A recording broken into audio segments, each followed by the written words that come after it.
I grew up in a house where the walls smelled like rubber and solvent and the kitchen smelled like bacon and black coffee, where my father's first question after school was never about grades before he'd seen the grease under my fingernails and the steadiness in my hands. Because in his world a man's name rode on every tire he mounted and every customer he sent back on the road, and that lesson baked into me the way summer heat bakes a shop floor until the metal lifts it in shimmering waves. My father, Thomas Chandler, came up without a safety net and never forgot it, running a small tire business the way a farmer runs a field, with weathered patience, straight talk, and the kind of discipline you cannot fake when margins are thin and bad days outnumber the good ones until you outlast them with grit. And he taught me that you earn respect by doing the hard thing right even when nobody is watching. By the time I was 18, I could break down a stubborn bead without cussing, balance a wheel by feel, and tell a man the truth about his brakes even if it meant losing a sale, because my old man would rather eat a lean week than sell a lie.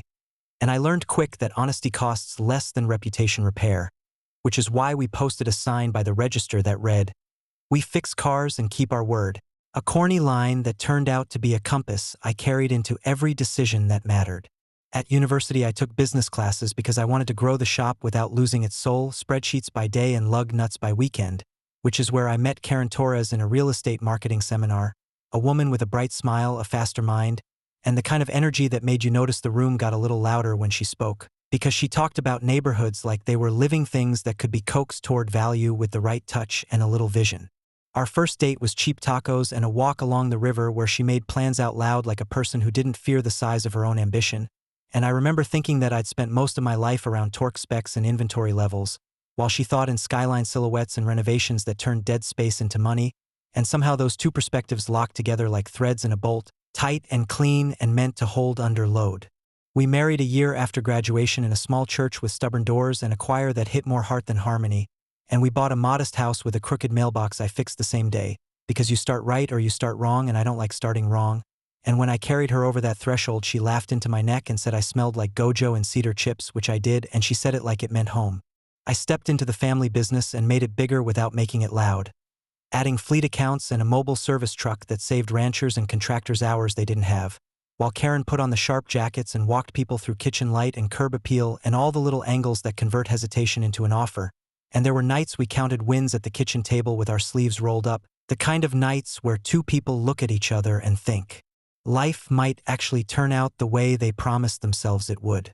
On our second anniversary, I bought her a leather planner with her initials stamped in the corner, and she gave me a wrench set I didn't need but appreciated anyway, because it meant she understood that tools are a language for men who prefer results to speeches, and we toasted with cheap champagne in a house that didn't know yet what it would hold, and I went to bed wondering if luck was a thing earned quietly by getting up before the sun and keeping your word until it bends the world in your direction. People called us a power couple in the small way people use big words when the bills are paid and the cars start on cold mornings and your smiles look natural in pictures.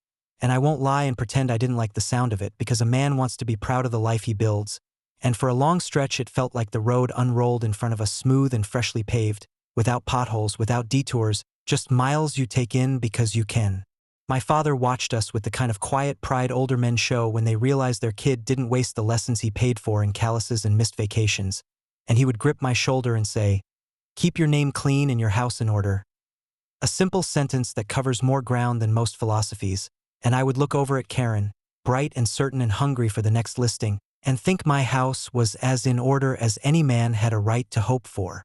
Looking back, I can see the first hairline fractures that years later would look like fault lines, little moments where ambition becomes speed and speed becomes drift. But at the time all I saw was momentum and a woman who ran faster than me toward the life we said we wanted.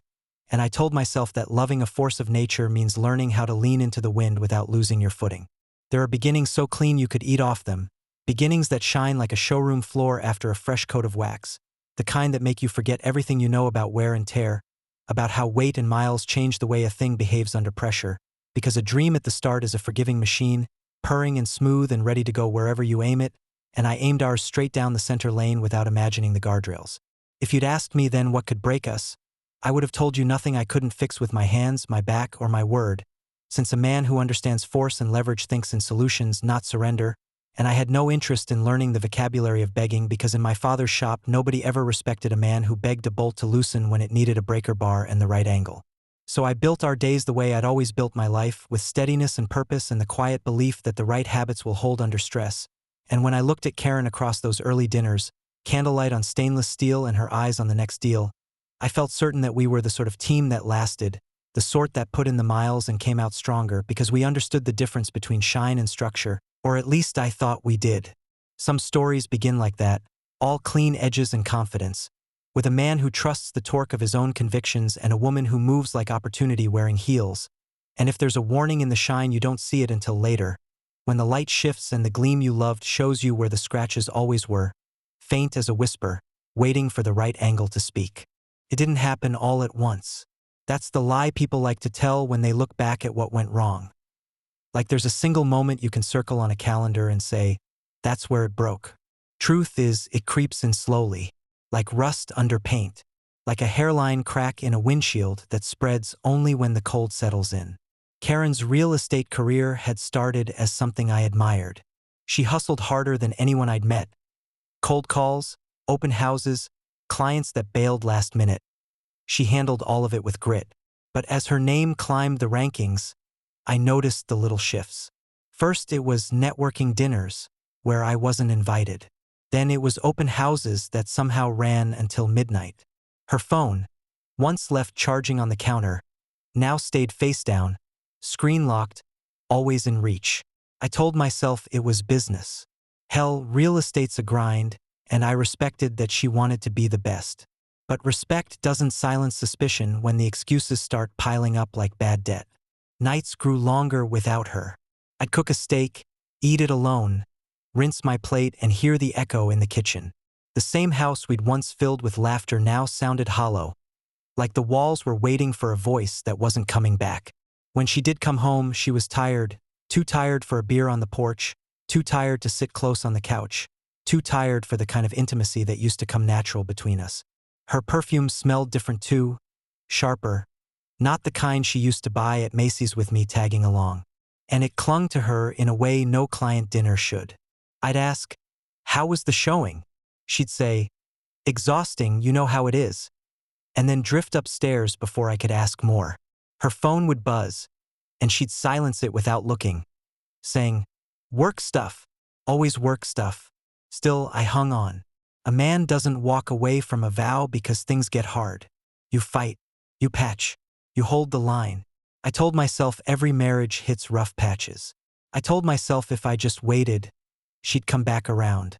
By the time our 10th anniversary rolled in, I had convinced myself it would be the turning point. A chance to reset, remind each other who we were before the money, before the grind. I booked a table at our favorite steakhouse, even ordered flowers. I figured, after all we'd built, she'd meet me halfway. But halfway doesn't mean much when one person's already got a foot out the door. The night before our anniversary, she claimed she had to work late. I drove past her office on the way home from the shop, dark, empty lot, not a car in sight. When she walked through the door 2 hours later, she was dressed too nice for paperwork, her lipstick smudged just enough for me to notice. She kissed my cheek, distracted, tossed her purse on the counter like she was dropping weight she didn't want to carry, and said, "Long day." I looked at her, really looked at her, and for the first time I didn't see my wife. I saw a stranger rehearsing lines she didn't believe in anymore. I wanted to demand answers, to put her against the wall and force the truth out, but anger without proof is just noise. And I'd been raised better than to bark without bite. So I bit down on my pride and played along, deciding I'd hold out for our anniversary dinner. One last chance for her to prove me wrong. That night, I lay in bed staring at the ceiling fan, listening to her shallow breathing beside me. She slept easy. I didn't. The cracks were spreading, and I knew it. But I wasn't ready to admit the foundation was already failing. It was Ron Green who finally put words to the suspicions I'd been choking down. Ron and I went back decades. Little league, busted knuckles from high school shop class, and more nights than I can count fixing trucks with country radio buzzing low in the background. He was the kind of friend who could tell you when your fly was down or when you were fooling yourself. One Thursday night, he called me out for a beer at Rusty's Tavern, the kind of place where neon lights buzzed like hornets and the floor stuck to your boots. I figured it was just another chance to unwind, maybe gripe about long hours and sore backs. But the second I slid onto the bar stool beside him, I knew something was off. He didn't crack a joke, didn't offer the usual first ones on me. Instead, he stared at the sweating bottle in his hands like it might tell him how to start. "Jason," he said finally, his voice lower than usual. "I saw something the other night. Something I wish I hadn't." My stomach tightened. "Spit it out." He sighed, rubbed the back of his neck, and met my eyes. I was driving down Riverside, saw Karen. She wasn't alone. Guy had his hands on her. They were kissing, Jason. Not a quick peck. The kind that means something. The room went silent in my head. The jukebox, the laughter from the corner booth, the clink of pool balls. It all blurred out. All I heard was the word kissing. "You sure?" My voice came out steady, flatter than I expected, but inside, something cracked hard. Ron nodded. "I'm sure. He pulled out his phone, hesitated, then turned the screen toward me. There it was, grainy, taken from across the street, but clear enough. Karen, my wife, wrapped up in another man's arms like she'd forgotten every vow we ever made. I stared at the image until my knuckles went white around the glass of beer I hadn't even sipped. Ron put a hand on my shoulder. "I didn't want to be the guy to bring you this, but better me than you walking around blind. You deserve the truth." I nodded once, sharp, because words were useless just then. Driving home, the picture burned in my mind like a hot brand. Every excuse she'd fed me, every late night, every work event, lined up in a row, and suddenly none of it looked innocent. Still, I needed more than Ron's word and a blurry photo. My old man drilled into me that a man doesn't swing without solid ground under his boots. So I called a private investigator the next morning, a retired cop named Lewis who'd done work for a few local businesses. Straight talker, the kind of man who promised facts, not theories. "Follow her," I told him. "I want dates, times, and pictures. No room for doubt." He grunted. "You'll get what you pay for, Chandler. Just be ready for it. Truth doesn't come cheap." The irony hit me. Truth had already cost me plenty. That night, I tested the waters with Karen. We were in the kitchen, her scrolling through her phone, me nursing a beer. I said casually, "Ran into Ron today.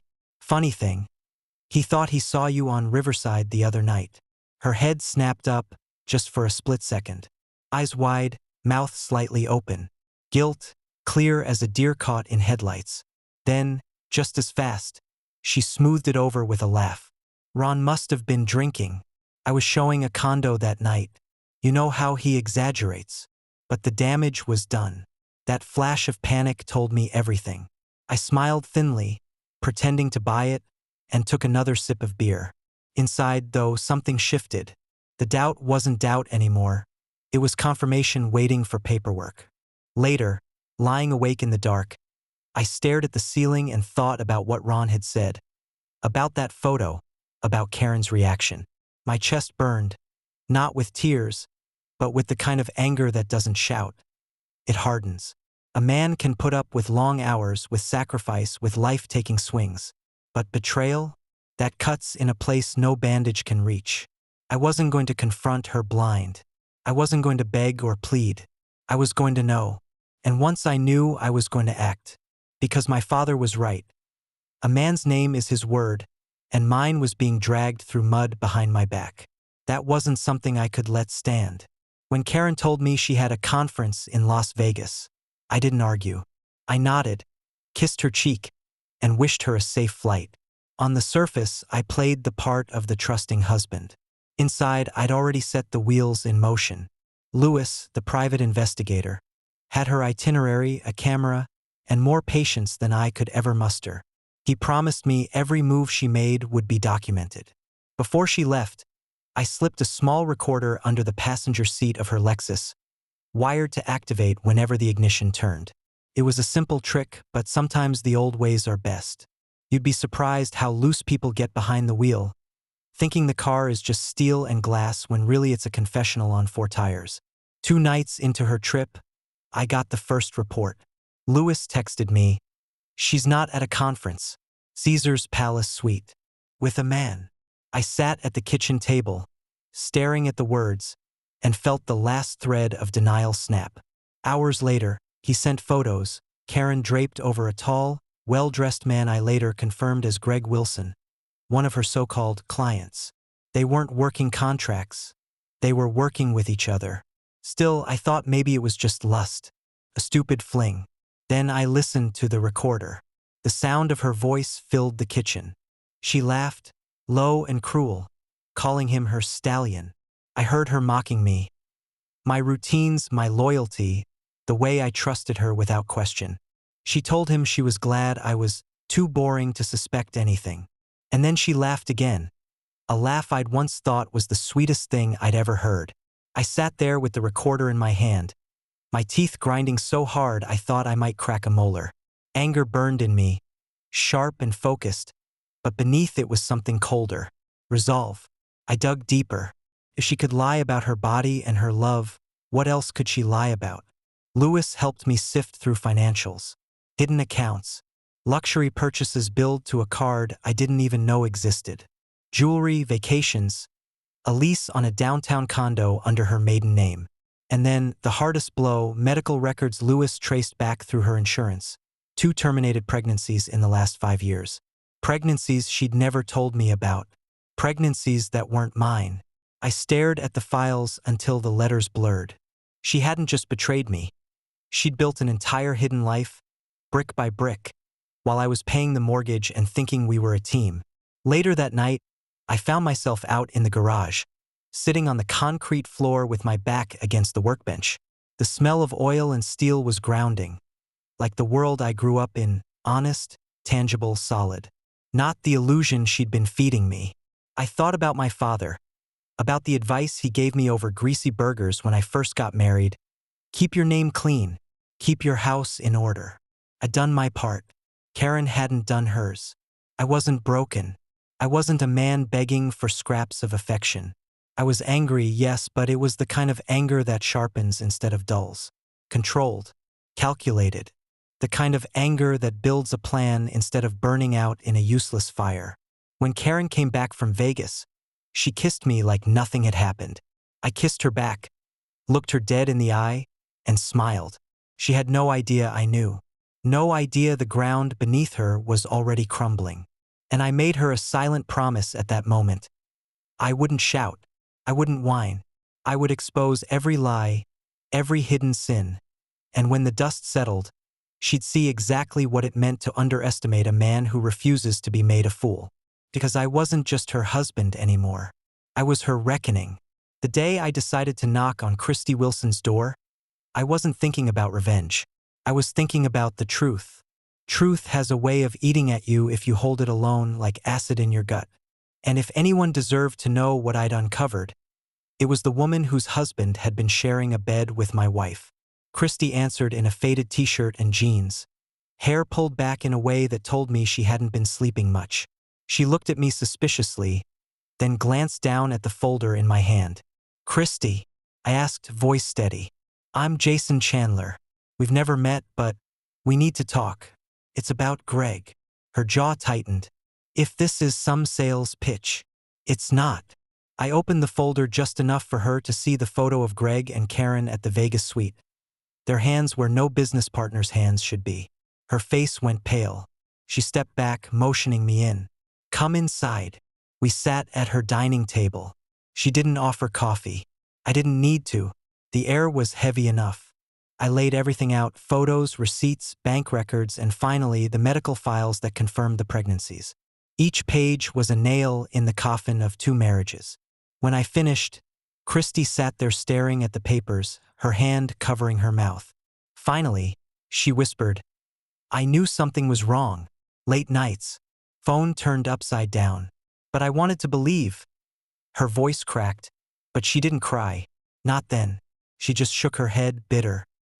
"He used to look at me like I was the only woman alive.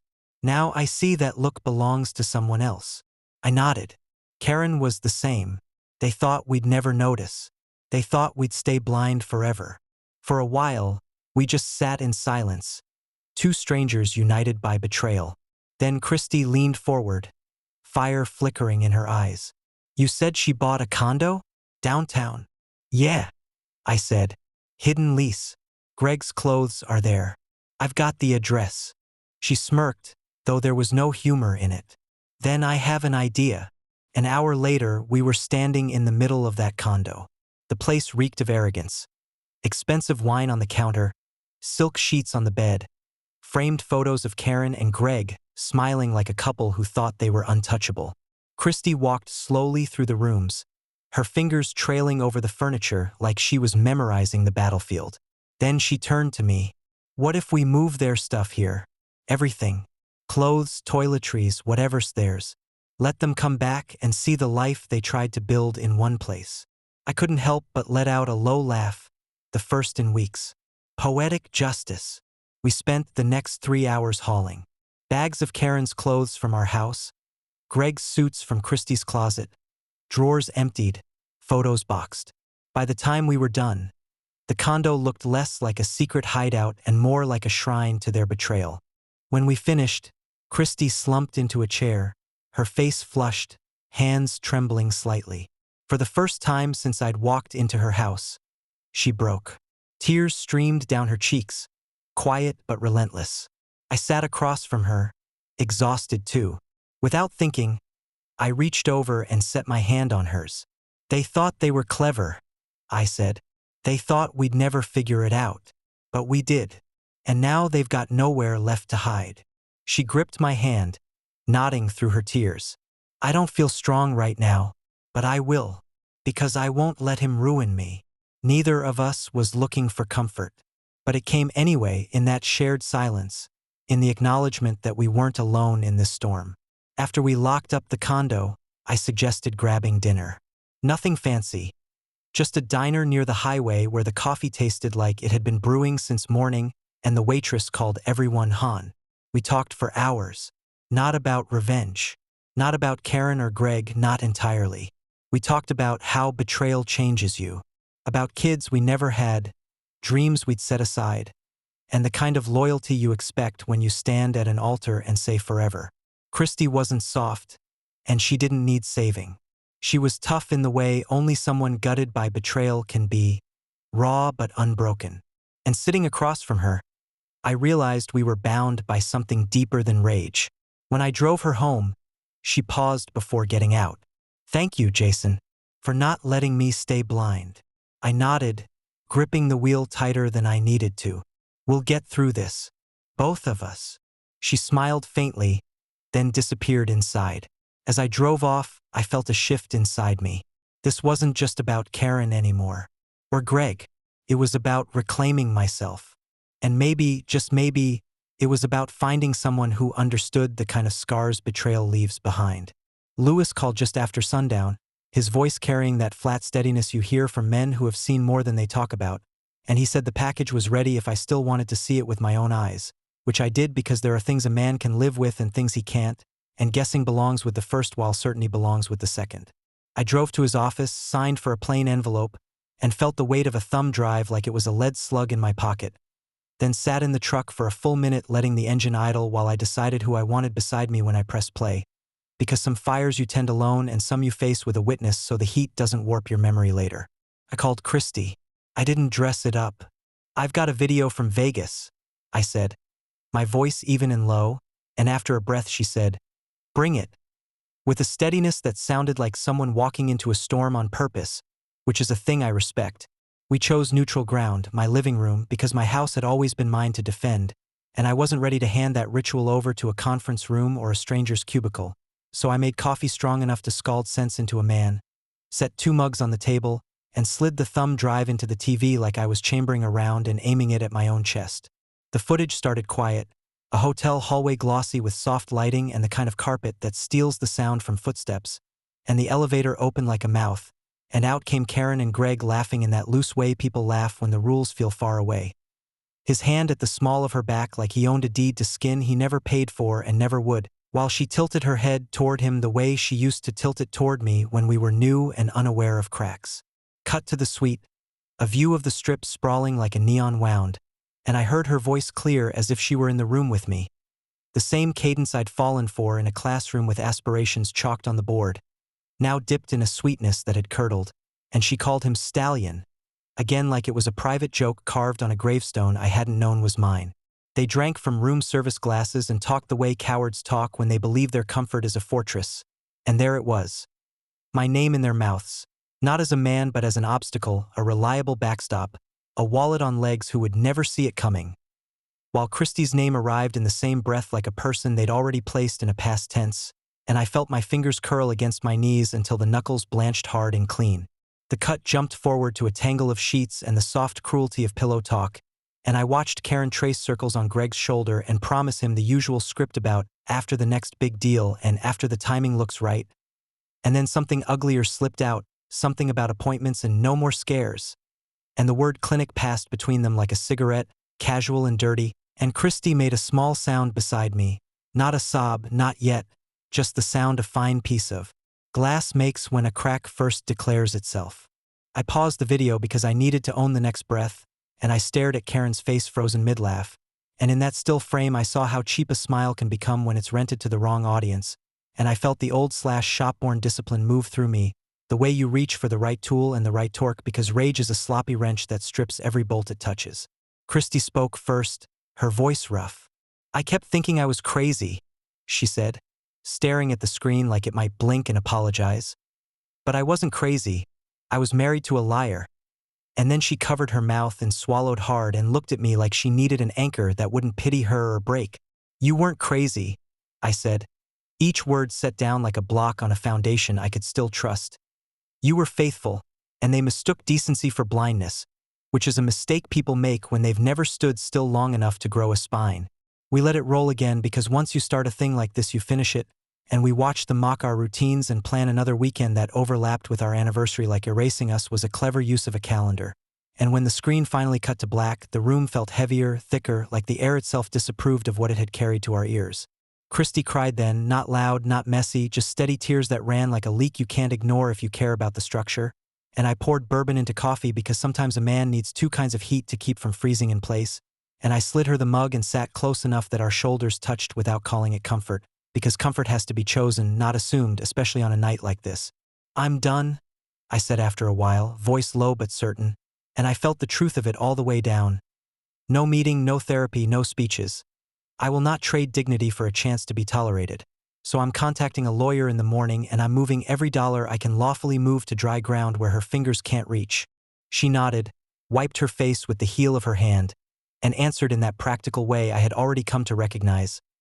"I'll do the same, and I'll change the codes, and I'll stop explaining myself to a man who uses my trust like a spare key." And for a second I saw the steel in her, not the hurt, and it made sense that two people like us had found each other in the wreckage. We talked logistics because logistics gives grief a shape. I would pull clean copies of the bank statements, get with my accountant at opening bell, and schedule a consult with a divorce attorney who didn't flinch at altitude, while she listed locks to change, cards to cancel, and relatives to inform before lies could metastasize into alibis that might outlive the facts. When the clock ground past midnight, she stood and swayed just a little, fatigue hitting her like a gust, and I said, "Take the spare room." Because no decent man sends a woman back into the dark after a night like this, and she shook her head and said, "The couch is fine." And I let it be because boundaries matter, and I went to the guest room and closed the door without the kind of hesitation that would invite confusion. I lay on top of the covers staring at the ceiling, counting the slow churn of the fan and listening to the house breathe, and I felt the anger settle into a shape I could carry. Not a wildfire but a forge, not destructive but decisive. The kind of heat that makes steel honest and puts a keen edge on men who refuse to be bent. Before sleep finally took me, I drafted the morning in my head like a job sheet pinned to a corkboard. Bank at 9, lawyer at 10, Lewis at noon for a final debrief. Then a quiet visit with my father because some truths deserve to be spoken to the man who taught you what your name is worth. And I promised myself I would not raise my voice or waste a single breath on bargaining, because bargaining is for people who fear an empty chair more than a full lie. At dawn I found Christy in the kitchen wrapped in one of my old flannel shirts, staring into a coffee mug like it contained coordinates to a safer life. And she managed a tired smile that didn't ask for anything. And I nodded once and said, "Today we move." and she said, "Today we move." And that was the whole prayer. I was pouring coffee the next morning when my phone rang. Karen's number lit up the screen. For a second, instinct almost made me let it roll to voicemail. But curiosity won. Her voice came ragged through static. "Jason, listen." Then nothing but garbled sound, like wind tearing through the line. She tried again, words chopped apart by interference. "Something's wrong, Weir." The call cut off. I stood frozen in the kitchen, the mug shaking in my hand, dark liquid sloshing over the rim. Before I could call back, news alerts lit my phone. Honolulu-bound flight lost contact over the Pacific. The details came fast, brutal, and final. The plane carrying both Karen and Greg had gone down an hour after takeoff. No survivors. Christy was sitting at my table, hair still messy from sleep, when I looked up at her. She saw my face and didn't need me to say a word. Her hand gripped the edge of the table like she was trying to hold herself steady against a tidal wave. I made the calls I had to. First Louis, then my father. He answered in his shop, the hum of tools in the background. When I told him, silence fell heavy on the line. Finally, he said, voice rough, "Son, I'm sorry. No man deserves this kind of ending." "I don't know what I feel," I admitted, surprising myself. Relief, anger, grief, they all tangled into something unnameable. Dad's voice came back steady. "You don't have to feel one thing. Just remember this betrayal died with them. You didn't." After we hung up, I sat across from Christy. She was crying now, quiet tears slipping down her face. "I thought I wanted him to pay," she whispered. "But not like this." I nodded. "Same here." We didn't touch or speak for a long while. Just sat there, two people whose lives had been split open by the same blade, now staring at the wreckage washed away by fate's cruel timing. That evening, I stood alone in the garage, staring at the empty passenger seat of Karen's car. Her perfume still clung faintly to the upholstery. I pressed the recorder in my pocket one last time, listened to her laughter spilling out with Greg's voice beside it, then shut it off for good. Whatever fight I'd been gearing up for, lawyers, courts, confrontation, it was gone. The battlefield had been swallowed by the ocean. All that was left was the choice of how to move forward. And as I shut off the light and walked back into the quiet house, I knew one thing for certain. Karen's betrayal had ended, but my life wasn't over.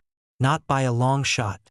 The days after the crash blurred together in a haze of news reports, insurance calls, and awkward condolences from people who had no idea what Karen's last years had really looked like. To the outside world, she was the tragic wife lost too soon.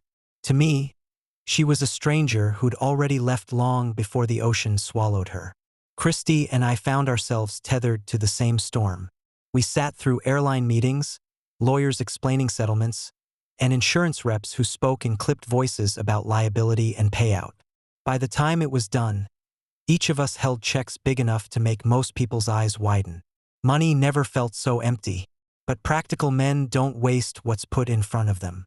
I sold the condo Karen had hidden, stripped it down to bare walls, and closed the chapter with one final signature. Watching that property transfer out of my name was like exhaling after holding my breath for months. At home, I went room by room, pulling her out of my life piece by piece. Clothes boxed and donated. Photos shredded. Jewelry sold. The silence afterward didn't feel hollow. It felt clean, like a wound that had finally been washed. Christy was doing the same across town, though often we found ourselves together. Some nights we cooked at her place, other times at mine. We didn't pretend it was romance. It was survival, two people learning to stand again on legs that betrayal had buckled. We talked about small things first, favorite diners, old movies, songs that stuck. Slowly, conversations deepened. She told me about the early days with Greg, back when he was still the man who left notes in her lunch bag. I told her about the shop, about my father's rules, about the way Karen once used to laugh at my corny jokes before the ambition dulled her smile. What surprised me wasn't the pain in those stories. It was the strength. Beneath the hurt, Christy had steel in her spine, and I realized I did too. Betrayal hadn't broken us. It had just stripped away illusions. One Saturday, Weeks after the crash, we sat in her backyard with burgers on the grill, a six-pack sweating on the table between us. The sun dipped low, painting the sky orange. Christy turned to me, her eyes tired but steady. "We could let them define us," she said. "Or we could decide what comes next." I raised my bottle. "To what comes next?" She clinked hers against mine, and for the first time in a long while, I felt the word future mean something again. We weren't rushing. We weren't pretending. We were just choosing every day to rebuild not as victims but as survivors. And somewhere in the middle of that choice, hope started to take root. 6 months later, I found myself sitting across from Christy in a Texas roadhouse, the smell of grilled steaks in the air and country music humming low from the speakers. It wasn't the kind of place most people would pick for a proposal, but I wasn't most people, and neither was she. We'd both had enough of champagne toasts and empty promises. We wanted something real, something solid. I'd carried the small velvet box in my pocket all day, turning it over like a worry stone, waiting for the right moment. When the waitress cleared our plates and brought 2 slices of warm apple pie, I figured there was no sense waiting any longer. "Christy," I said, my voice steady but heavy with meaning, "we've both walked through hell. We've buried lies, cleaned out the wreckage, and somehow we've still got a fight left in us. I don't want to waste what we've found." Her fork froze halfway to her lips. Her eyes met mine, wide and unblinking. I pulled the box out, flipped it open, and slid it across the table. "Marry me. Let's build something honest. No masks, no secrets, just us." She covered her mouth, and for a heartbeat, I thought tears might spill. Then she laughed softly, the kind of laugh I hadn't heard in years. The sound of relief, of joy sneaking in after too much sorrow. "Yes," she whispered.